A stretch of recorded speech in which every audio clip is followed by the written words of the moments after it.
Hello and welcome to Unit 6, and this unit we talked about some of the reasons for education, or more so why is it that educational policy has such a hard time picking effective methods for helping our most violated and oppressed children.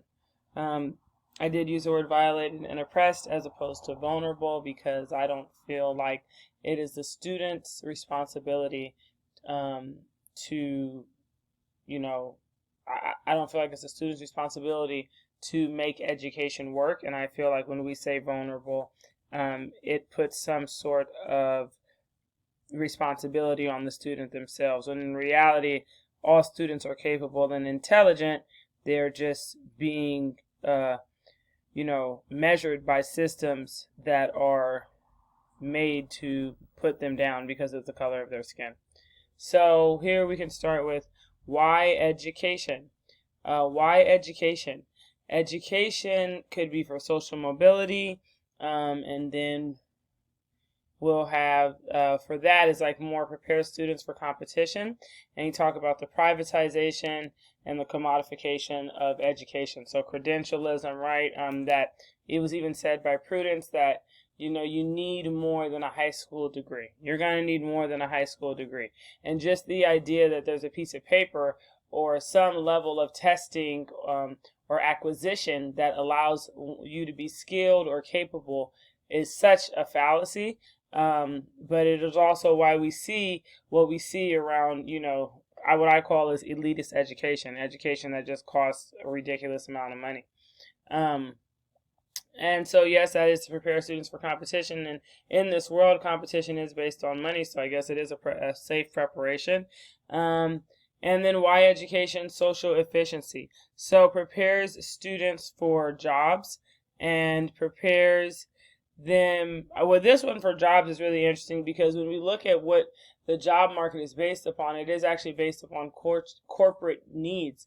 And for me, that really looks like that's why we see so many people going to jail, because you're literally preparing the student to go work in the jail, and their work is being in the jail, and someone makes, upwards of $100,000 a year off of that one inmate, as well as for other type of works. But that is for me, the school to prison pipeline is one that is really important to look at. Why are we, for instance, tracking our students in a way that leads to grade retention? Or why are we using grade retention when we know that it literally has children have a 6 to 8 more times chance of dropping out? So when I look at those things, it's alarming for me. And so next we talked about what I would think is with social efficiency, because we're preparing all students for this one ideal of what we think people should be living like, and that encourages people to want to use a core curriculum or national standards. And I do understand what one of the people in the video talked about, wanting to let there be some standard, right? Some way that everyone's saying, well, this is what we're going to do. But I think that especially in a country with as many people as there are, but just in reality of what education is, it's a constantly changing thing, right? And it's kind of unfair to make this idea that there's one way that is going to be the correct way to teach, right? When what we know is that we're constantly evolving and learning. And so this also goes into, right, non-speaking, English-speaking students, and I just say they have equal rights. And what that means to me is that the point is that we are educating students, not in that we're telling them what education is. And I think that's where we have a really big issue. And when it comes to people who don't speak English, we just cannot accept that type of intelligence, meaning an intelligence that is not formatted in a Eurocentric English speaking manner, is devalued.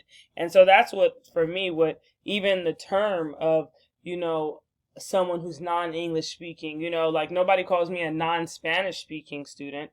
And so I think it's important that we recognize that we're really being violent towards people who don't speak English. And then why education? Democratic equality, preparing students for, getting ready to be a political citizen. And I really couldn't even put anything because, in my opinion, that is one of the least things that education does.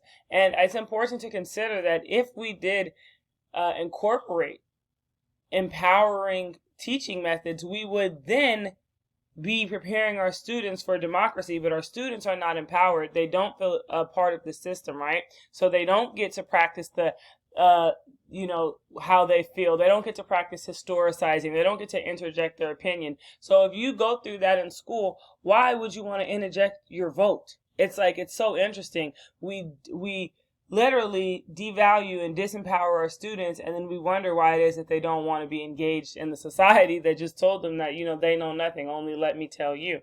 And so that is kind of what I gained this week, and I hope that you guys have a wonderful day, and I guess the next time you will see from me will be my final. Have a great day.